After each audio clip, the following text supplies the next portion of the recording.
Hey guys, you might remember we interviewed Scott Smith, aka SirScoots from Evil Geniuses, on the StarCraft episode of Escape at the start of this season. What you probably don't know is that that interview was actually 90 minutes long, and we only used about 5 in the episode. So this is basically a companion piece to that episode. It's about 42 minutes of the prime cuts from that interview. There's no gameplay. I haven't put any B-roll over the top, so you're not missing out on anything if you just have it on your browser in the background. There's no music as well, to that effect. And it's basically a really interesting insight into everything that goes on at a team like Evil Geniuses and the sort of inception of pro gaming, how big it got. And I also got Scott to talk about stuff like Counter-Strike Go, Quake Live, loads and loads of bits and bobs. All the headings, I've put them into different sections. They're all over there, so you can click on them. If you're on YouTube, there should be annotations on it. If you're watching this on GameSpot, we don't support annotations, so I've put the time codes there as well, so you can just flick if you want to. Yeah, that's basically it. I'm going to shut up talking now because this video is probably long enough. So I hope you guys enjoy listening to Mr. Smith as much as I did first time around.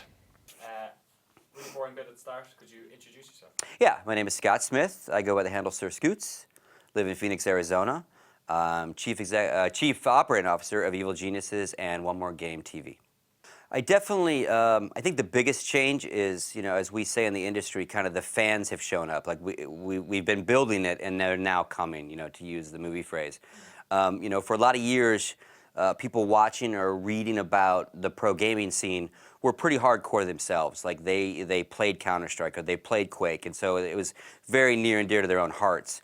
And now I think you're seeing general fans that may not even play the game, don't even own the game, but will still tune in to watch it. The term mainstream gets thrown out a lot, but I think that's what we're getting. We're getting more of the mainstream gamer, which then expands to their circle of friends who maybe are even more casual gamers, And I think you also see that on the business side. You see a lot more mainstream companies that aren't endemic sponsors, that are seeing this elusive male and female demographic of 18 to 24, 28, 40-something, they live on the internet. They live on their PCs or on their consoles, right? And they don't watch TV anymore. They don't subscribe to the traditional models of where advertising hits them. So they're coming knocking on our doors. I mean, we're a prime example. We landed Monster last year, huge lifestyle brand.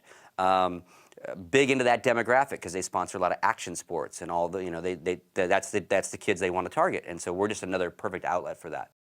I think gaming in general has just come out of the basements, if you will. It's more acceptable and okay to be a gamer. I mean, my mom plays video games, different ones, mind you, the mahjongs and all those kind of things. But it's not so much just a nerdy, geeky thing to do. It's easier to be a gamer, and obviously there's all different kinds of gamers. I think some of the games that have come out have certainly helped grow that base, and Call of Duties and those things are insanely popular video games. I mean, how many millions of boxes are they selling, right? And then you got a game like StarCraft that is not and StarCraft 2 is not a new game. It's just it's a new version.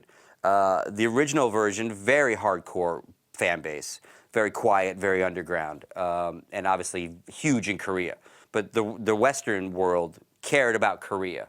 And I think StarCraft 2 opened that whole world up. Because again, for a lot of years, Team Liquid's been around, but everyone was reading about what was happening in Korea. And now, right now, as I speak, there's a tournament going on in Finland, and there'll be one next week, and there was one a week before. So I think just a lot more exposure, and again, a lot more acceptance that it's okay to be a gamer. Well, I think a good you have to give Blizzard some credit. I mean, Blizzard is a hell of a marketing machine as well as a game development company. So if someone else makes something like StarCraft, is it anywhere near as popular? Probably not, right? I think the cool thing about StarCraft is I can play it. I can figure out that a barracks builds some Marines, and I can run around against the computer. I can get the basics down all by myself. But then it's got this depth to it that you can get a little better and get a little better and get a little better. And then, you start worrying about your build order and the timing. Oh, I screwed up that, I was 2 seconds off, or my supply count was wrong. And that's what a real pro game needs. It needs anyone and their mother to be able to play it, but then a gap between the guys that make the money. I can go shoot basketballs, right? I can go in the backyard, shoot hoops. There's no way in hell I'm ever stepping on the NBA court. And StarCraft does that. And I think some games are closer from the top to the bottom, if you will, in skill set. And like StarCraft, for example, it definitely has an us and them mentality to it if you're going to try to win something. Just the general speed of home internet has increased so much in even the last 5 years that it certainly has helped all online gaming. And obviously StarCraft is, unfortunately, at this point, online only. You know, there is no LAN mode. But, you know, but even when I played Counter-Strike, there was a net, you know, you played on the internet. But, you know, at one point, you know, if you had a 14.4 modem and you then shotgun 2 of them together in 28.8, you had an advantage, right? And then 56K, you know, that access, because again, this generation lives on their phones, they live on the internet. So for them to be able to, you know, sit in their world and watch multiple streams, you know, open up different windows, and there's even applications out there that let me load them all up nice and little picture-in-pictures and all different stuff. You know, years ago, you're flipping through TV channels, and you can watch one TV at a time. If you had a really cool TV, you could picture-in-picture, right? And like, we're spoiled in that sense. It just exploded, you know. Years ago, when we were streaming for GotFrag TV, we had to work a bandwidth deal with a company like Octoshape to do peer-to-peer, and we had to pay them money for that arrangement, which is fine. It's how the business works. And then, you know, you would get 5, 8, 10K people watching, and there was kind of a bandwidth sharing thing. But not really cost effective for you to try to do that at home, to stream, you know, from your house. So now I can download a free piece of software or pay for the premium version of XSplit or whatever, use my home bandwidth, jump on a Twitch TV, and I'm streaming. You know, cheap, if not very inexpensive, right? You know, we went from Octoshape, and then Ustream was like one of the first mainstream providers of free bandwidth. You know, we're going to serve ads, but we'll give you some free bandwidth, right? And we all jumped on Ustream. Well, then, you know, Justin TV came out, and he went, all right, this whole live stream thing's pretty cool, but let's do gaming. And then, you know, last year they spun off their entire gaming division to Twitch TV, which is the smartest thing they could do. It's a higher CPM in the gaming world than there is in little Missy with her web camera. You know, and they quickly realized that we have to sell these things separately. And you know, they're not the only one. You got Own3D, and I'm sure that those two will keep battling back and forth. Now YouTube has gone, this live thing's pretty cool, you know, and obviously they're selling to corporate clients as well, but, you know, with machinima and all that, what that happens to happen on YouTube, you know that they're looking at what Twitch does and what everybody else does, and I think Ustream is trying to play catch up, you know, because we all left them. We said, hey, this is what's being offered to us by these gaming-centric companies. You know, we want to be on your front page. We don't want Katy Perry to be on the front page without us there too, or CNN or whoever. And you can't dog them for their business model, but like, we were like, trust us. These kids will watch, and they were watching, but that wasn't their thing. You know, they didn't. That just wasn't what they wanted to do. I bet now they're going, oh man, if we would have taken a little bit of care of those guys, we could have been right there with them. So yeah, I mean, again, a kid can stream cheaply. An organization can stream cheaply. You know, now we're talking high def. You know, and one of the biggest things I've noticed over the last couple of years is, you know, like we came and streamed CPL as GotFrag TV. And DJ Wheat Marcus had Inside the Game as his own little streaming company. They were outside entities coming to a tournament to stream kind of for them, right? Now you've noticed the tournament streams are generally run by the tournament themselves. Nothing wrong with that, but that's like the NBA kind of streaming the finals of the NBA and not ABC or ESPN or CBS. Because they see it as an instant way to add value to their own marketing deck for their sponsors, which makes perfect sense, and they control the end content, which also makes perfect sense, you know. And maybe one day when enough of these outside broadcasting organizations are of the same production value of them, maybe they'll sell those rights, right? So does MLG eventually flip it and go, you know what, we're out of the production business, but for X $1 million, you can come be our broadcaster? I don't know. That's what, you know, maybe we'll get there.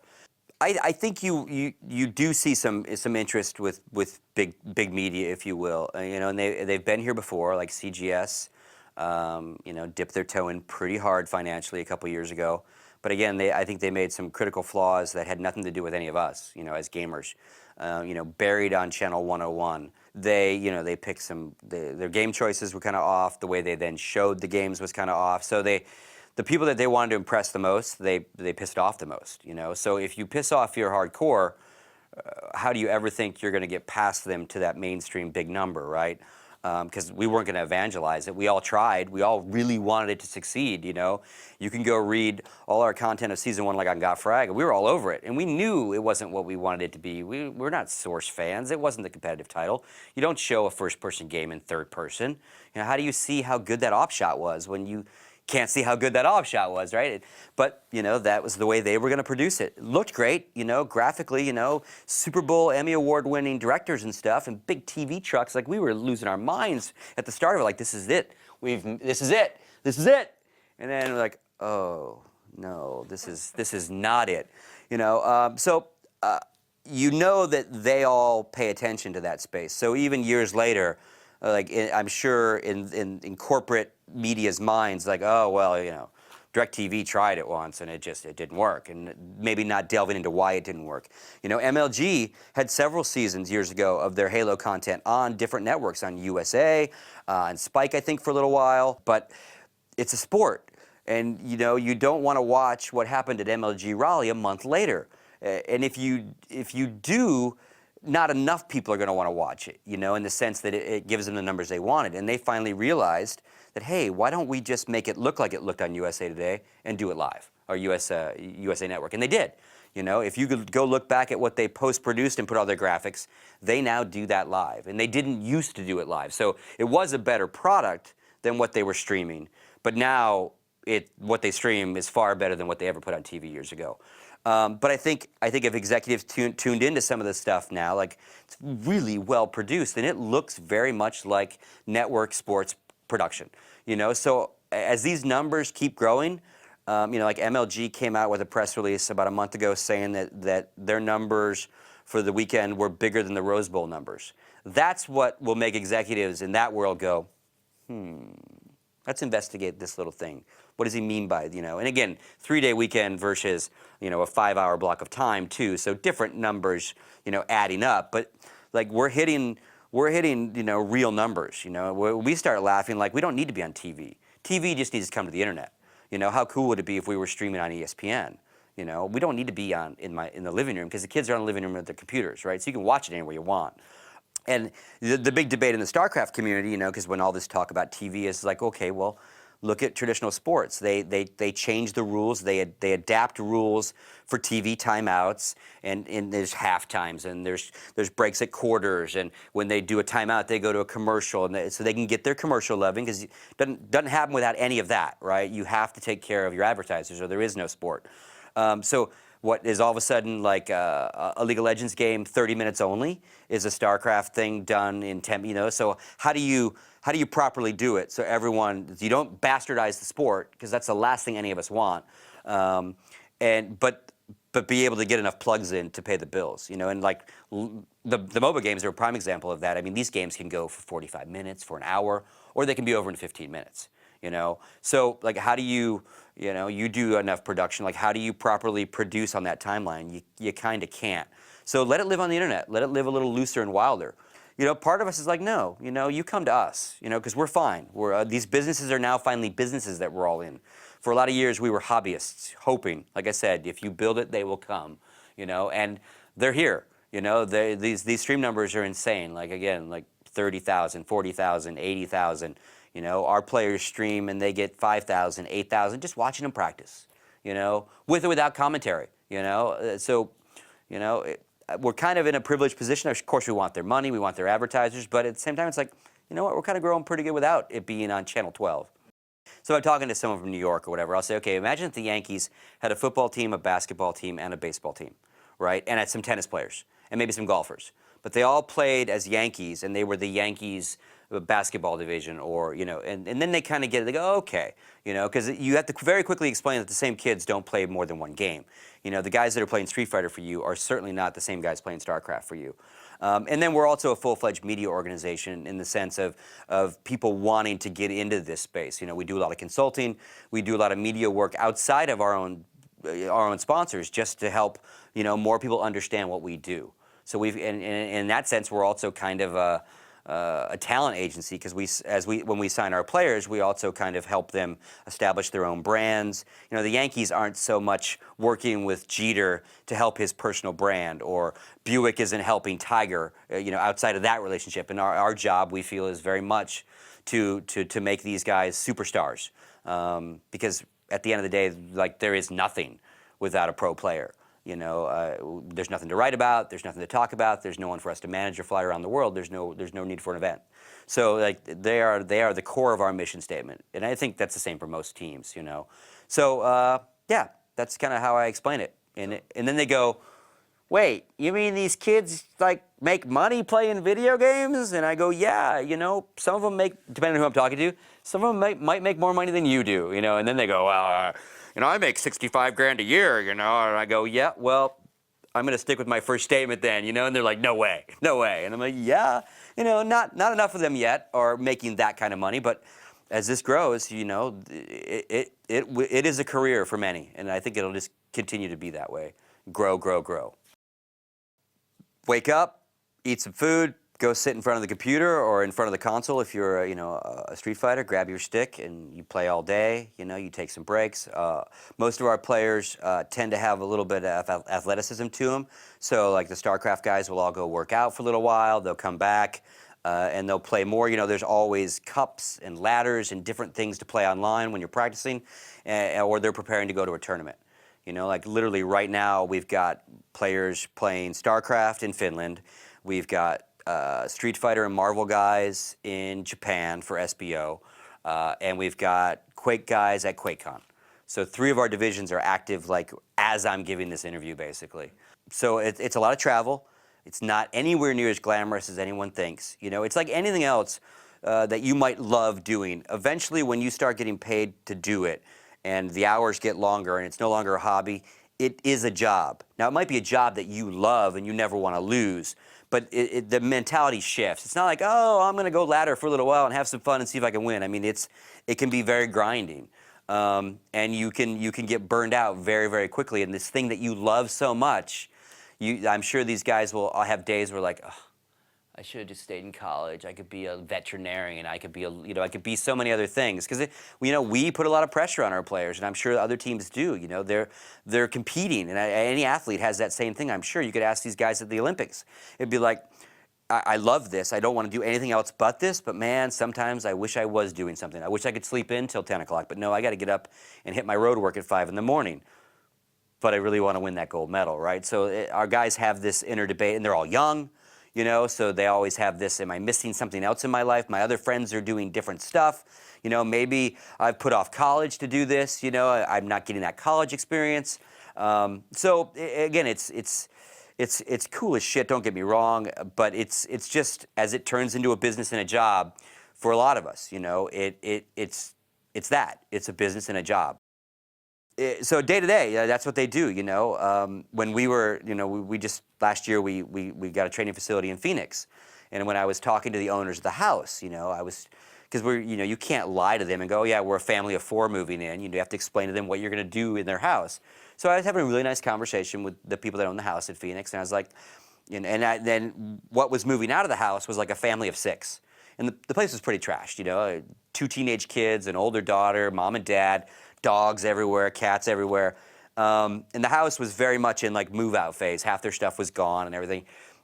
And I started laughing with Bill and his wife, and I was like, you know, I honestly think that these guys will do less, you know, less wear and tear on your house than the family that's moving out. You know, this is what they're going to do. They're going to get up, they're going to live upstairs, they're going to come down, get some breakfast, maybe some coffee. They're going to walk right over here, sit down. They'll be there till they decide to get up and have some quick lunch, or they'll run to get fast food or whatever. They'll sit back down. They'll sit there all night. They'll watch movies there. They'll Skype. They'll talk to their girls. They'll play. They'll maybe go in the living room, watch a movie together, maybe play on the console. They'll go to bed. They'll get up. They'll do it again over and over. Like, no keg parties, no, like they'll do less. And they've come over a couple times and seen this, and that's all they see is that they just tap, tap, tap, tap, tap, tap, tap. That's all that's going on in the house, right? We generally don't deny if a player wants to go somewhere, and nor do we generally force them to go somewhere. But, you know, they're all about competing. At their heart, they're competitors. They want to go. They don't want a ladder. They want to go, see how they measure up this month against the other guys. So they travel a lot, and sometimes to their own detriment, because jet lag's a big issue. If you're going States to Korea, to Europe, to Korea, to the States, it can wear on you. I did it for a living for a lot of years, and it used to wear on me, but I knew how to sleep and how to set my clock and everything. But I didn't have to get up and go try to win $30,000. I had to go sit in a boardroom or whatever.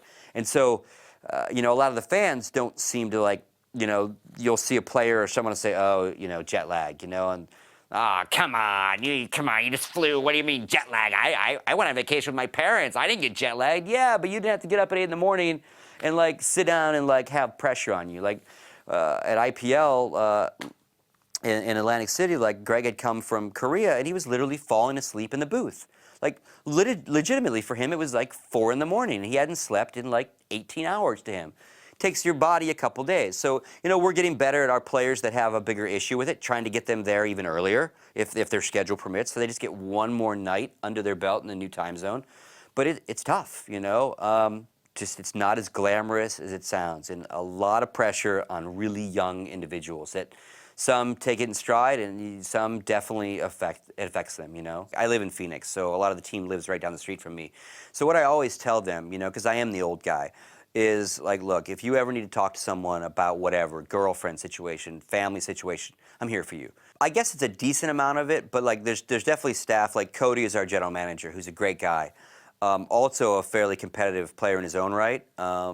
He is more of that guy to them on a day-to-day basis, checking in with them, seeing how they're doing. And these guys are all very,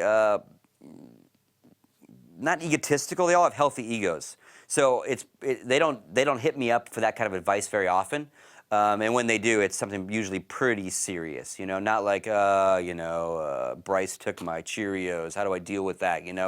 It's big stuff, there's other staff that definitely checks in, okay, you got all your gear, do you need, if they need a new mouse or any of those kind of things, Cody handles all that kind of stuff. So I'm kind of there as that older, wise guy.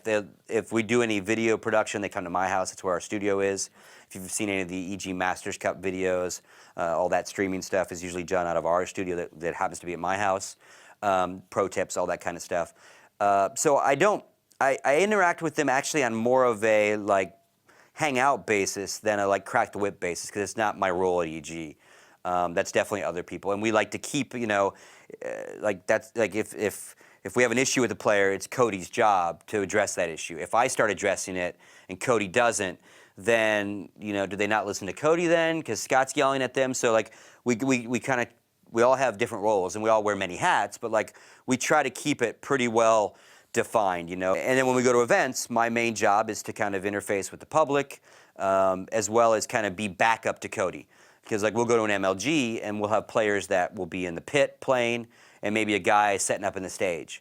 Cody can't be in all places. So when I'm on site, I'm kind of assisting the players in that sense. So you got everything you need, you got water, okay, you got a stage match next, kind of wherever Cody needs me in that sense. Because again, he is the general manager. That's his main focus is them.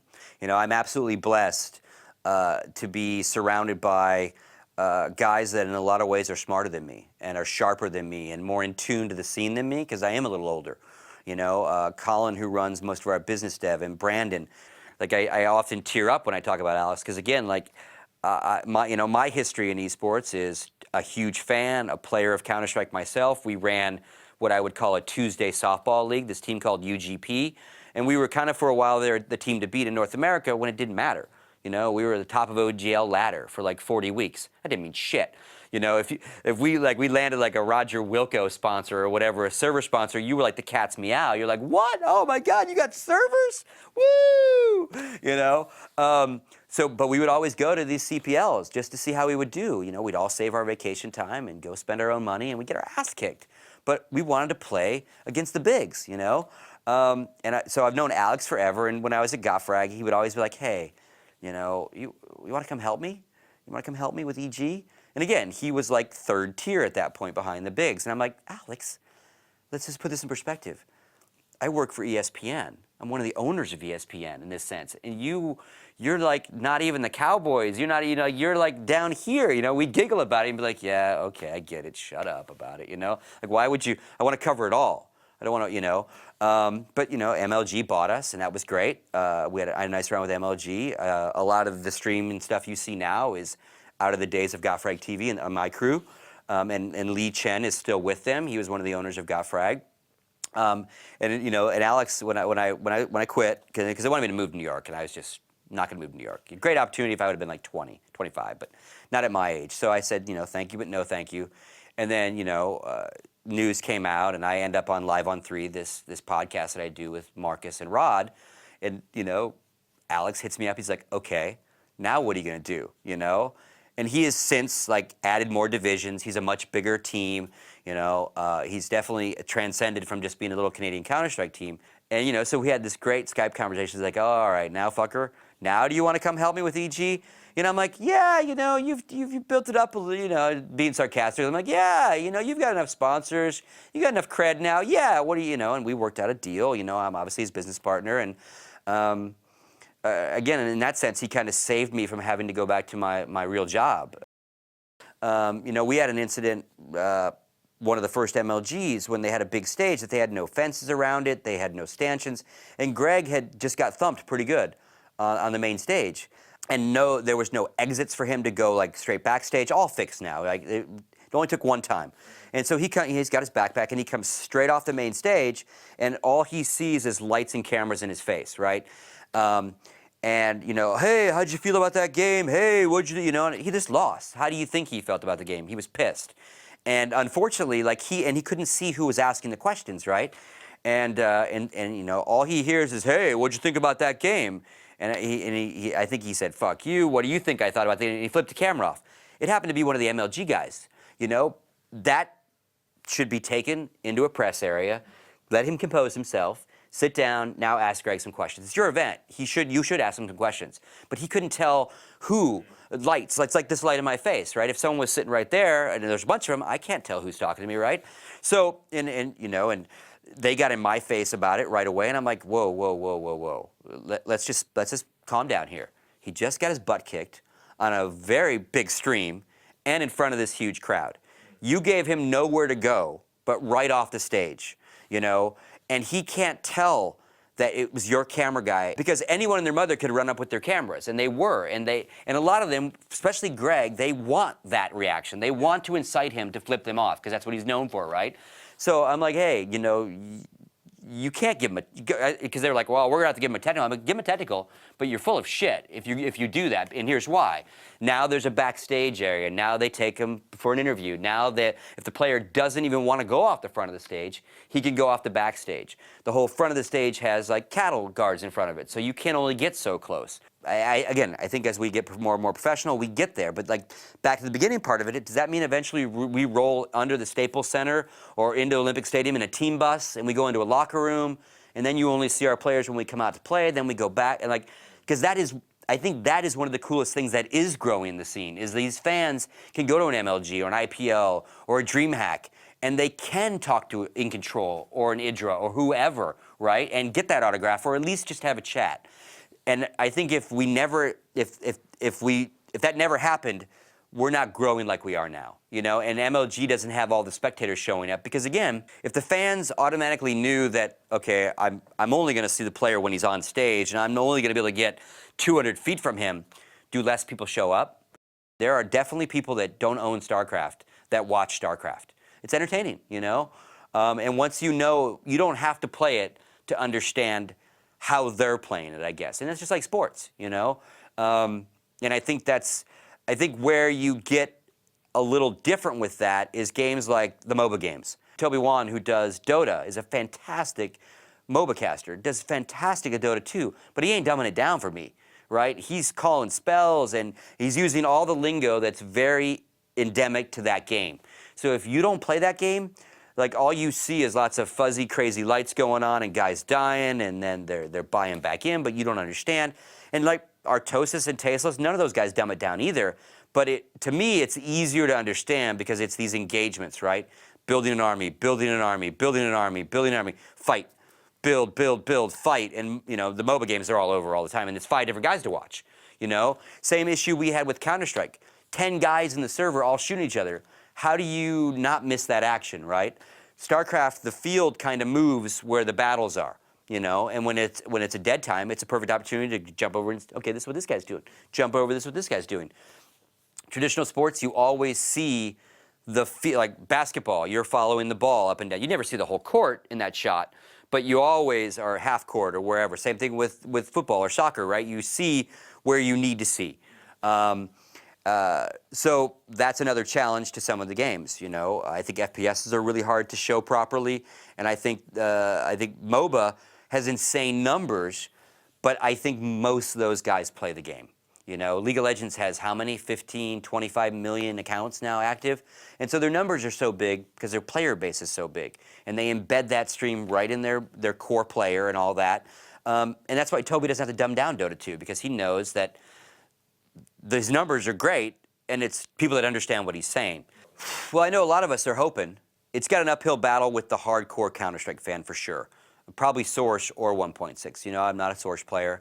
Didn't play it very much, you know. It's kind of a hatfuls of McCoys when you get into those two games. You know, you either played Source or you played 1.6, or you started 1.6 late and you didn't have that hate relationship, so you jumped, right? I think it feels pretty good. You know, the netcode is good. You know, it's not. It looks like Source, which a lot of people go, oh, but it also looks like Left 4 Dead. And it also looks and feels like TF2, right? It's the new Source engine. And in playing it, you know, they're doing, I think, a lot of the right things. They've taken a map and they've made it a public map, or they've made it a pro map. Pro map has less of the BS floating around, less of the bloom and the particles and all this kind of stuff. Yeah, and you know, if you play the public version, you start with 16K. So if you don't know what you're doing, you have money, so you can buy the guns, you know. But if you go into the pro mode, you know, you start with $800, and you got to buy your weapons off the start. You better keep winning, or you're going to be stuck with your pistols, right? So I think they're trying to take care of the hardcore community. At the same time, if that's all they cared about, no one's going to play it. You know, same reason why no one new plays 1.6. Jump into a 1.6 server right now, you'll get destroyed, because the only people who are playing it are the people that have been playing it for years, right? And as I say to all my friends, especially the ones that you know are 1.6 fans, I'm like, even if you all came back, even if everyone that loved 1.6 came back, it's not enough. You know, not enough people. You know, we need the kids that are the Call of Duty kids, the new FPSers, to buy this game for 10, 15 bucks.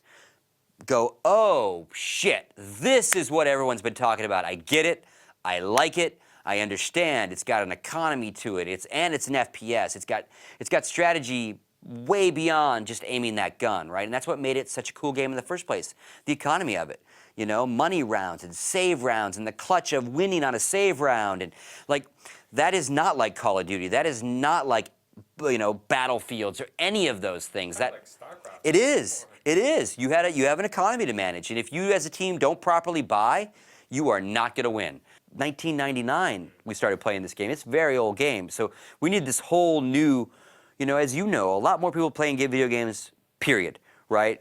All different franchises, never touched it, maybe heard of it, right? I want them to play it, and I want them to love it, because we need hundreds of thousands of new people to go, okay, this is a cool game. I want to start a team. I want to join this little league, you know, because we need that growth. I mean, I definitely think that id dropped the ball on it. I mean, and again, I don't know their business. I don't talk to any of them, but it seems to me they're far more interested in licensing their engines than they are about making good games themselves anymore. You know, maybe some people liked Rage or Brink. I don't know. I didn't enjoy either of them, you know. But their engine's phenomenal. So I think, again, a lot of us had a lot of excitement about, oh my God, they're going to give Quake away. It's going to explode. Oh my God, and it feels okay.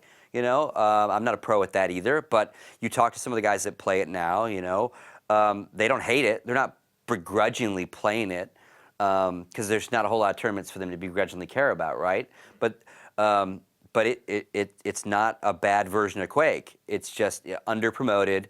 You know, and then they started charging for premium services and stuff, and like, it was like, I don't know what their business model ever was with releasing it, but they screwed it all up.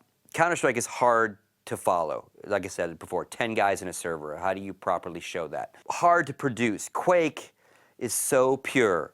1v1. Only 2 guys to watch, and so much to talk about.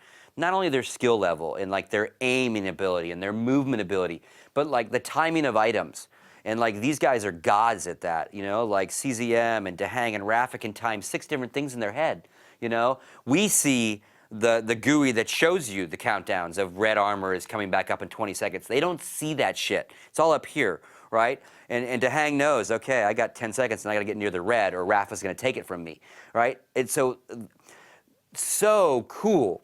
It's such a fun game to watch because, again, it's easy to watch. I'm watching one guy or the other. You're not going to ever miss a shot. Oh, my God, can you believe that rail? Oh, and the casters are going nuts, you know?